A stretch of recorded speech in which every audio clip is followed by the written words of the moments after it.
வணக்கம் நண்பர்களே. நம்ம வண்டி வந்து ஒரு 5000 கிலோமீட்டர் ஓடிடுச்சு. ஸோ இப்போ வந்து செயின் வந்து லூஸ் ஆகிருக்கு அப்படின்றதுனால அட்ஜஸ்ட் பண்ணி அதோட டைட் வைக்கிறதுக்காக வந்திருக்கேன்.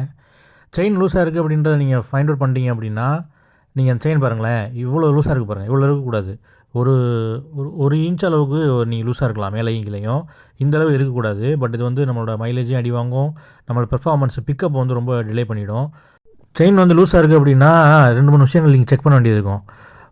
இயல்பாகவே வந்து செயின் லூஸாக இருக்குது அப்படின்றது ஒரு பிரச்சனை. ரெண்டாவது வந்து வீல் அலைன்மெண்ட்டு, அந்த ரிம் இருக்குது இல்லையா, அலைன்மெண்ட் மிஸ் ஆகுது அப்படின்னா கூட இந்த செயின் வந்து லூஸ் ஆகும்.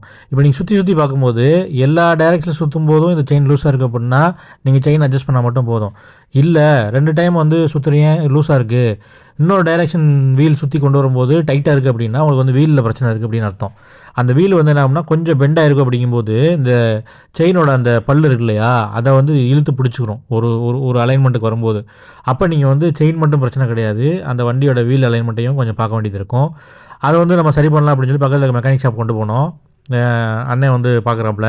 இது பின்னாடி வந்து கொஞ்சம் அந்த அந்த அந்த க்ரிப் இருக்குல்ல, அதை வந்து அட்ஜஸ்ட் பண்ணோம் அப்படின்னா டைட் ஆகிடும். இப்போ நீங்கள் டைட் பண்ணதுக்கு அப்புறமும் ஒரு விஷயம் செக் பண்ணணும். அந்த வீலை வந்து சுற்றி பார்க்கணும். இதில் வந்து எந்த இடத்துல வந்து அந்த வீல் வந்து ஃப்ரீஸ் ஆகுது அப்படின்றதையும் பார்க்கணும். அப்படி ஃப்ரீஸ் ஆகுது அப்படின்னா மறுபடியும் சொல்லி கரெக்டாக அட்ஜஸ்ட் பண்ணுங்கள். அப்படி இல்லை அப்படின்னா கூட அது வந்து ரொம்ப டைட்டாக இருக்கும். அது வந்து ரொம்ப அந்த ஃப்ராக்ஷன்ஸ் வந்து இது பண்ணி அந்த பல்லு வந்து சீக்கிரமாகவே தேஞ்சு போயிடும். பட் இவர் இப்போ அட்ஜஸ்ட் பண்ணும்போது என்ன சொன்னார் அப்படின்னா, இது கரெக்டான ஒரு டியூரேஷனில் தான் வந்து செயின் லூஸ் ஆகிருக்கு. 5000 கிலோமீட்டர்ன்றது கண்டிப்பாக ஆகத்தான் செய்யும் புது பைக் அப்படின்றனால. பட் அடுத்த டைம் நீங்கள் வந்து அட்ஜஸ்ட் பண்ணுறீங்க அப்படின்னா நீங்கள் அந்த ஸ்ப்ராக்கெட்டையும் ஒரு செக் பண்ணிக்கோங்க, கரெக்டாக இருக்கான்னு பார்த்துக்கோங்க அப்படின்னு சொன்னார்.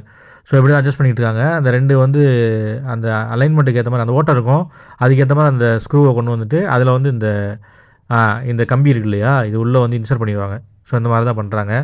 எப்படி இருந்தாலும் 6500 கிலோமீட்டர் வந்து நம்ம வந்து சர்வீஸ் விட போகிறோம். பட் எப்படி நான் வந்து இங்கேருந்து காரைக்குடி போயிட்டு எடுத்துகிட்டு வர வேண்டிய சூழல் இருக்குன்றனால அட்ஜஸ்ட் பண்ணியே ஆகணுன்றனால எனக்கு தோணிடுச்சு. அதனால தான் பண்ணிட்டேன் நான். லோக்கலில் நான் பண்ணிட்டேன். இது பேசிக்கான வண்டி அப்படின்றனால எல்லாருமே பண்ணிடுவாங்க ஈஸியாக. பெரிய லெவலில் சென்சார் மெக்கானிசம் அது மாதிரிலாம் எதுவும் இல்லை. ஈஸியாக எல்லாருமே பண்ணிடலாம் அப்படின்றனால பக்கத்துலேயே வந்து கொடுத்து பண்ணிட்டேன். இது முடிச்சதுக்கப்புறம் நான் வந்து மேனுவலாக செக் பண்ணி பார்த்தேன். வேலை சுற்றி பார்க்கும்போது அந்த செயினோட அந்த லைட்டாக தான் லூஸாக இருக்கும் பாருங்கள். இப்போ சுற்றுறேன், லைட்டாக அப்படி தூக்கி பார்க்குறேன் அப்படின்னா கரெக்டாக லைட்டாக தான் லூஸாக இருக்கும். லைட் லூஸ் இருக்கலாம், அது எப்போதுமே இருக்கணும், அப்போ தான் கரெக்டாக இருக்கும். ஸோ இப்போ வந்து நம்ம வண்டி கரெக்டாக இருக்குது. இது மட்டும் இல்லாமல் நான் வந்து சர்வீஸ் விடும்போது கவாசாக்கியில் வந்து சொல்லிவிடுவேன், இந்த மாதிரி நான் அட்ஜஸ்ட் பண்ணேன், அது கரெக்டாக இருக்கான்னு நீங்கள் பார்த்துக்குங்க அப்படின்னு சர்வீஸ் விடும்போது சொல்லிட்டோம் அப்படின்னா அவங்க பக்காவாக செக் பண்ணி கொடுத்துருவாங்க. செகண்ட் சர்வீஸ் விடுறதுக்கு இன்னொரு 1000 கிலோமீட்டர் ஓட்ட வேண்டியது இருக்குது. ஓட்டி முடிச்சு செகண்ட் சர்வீஸ் விட்டுட்டு அதோட ஃபுல் வீடியோ நான் உங்களுக்கு போடுறேன், பாருங்கள்.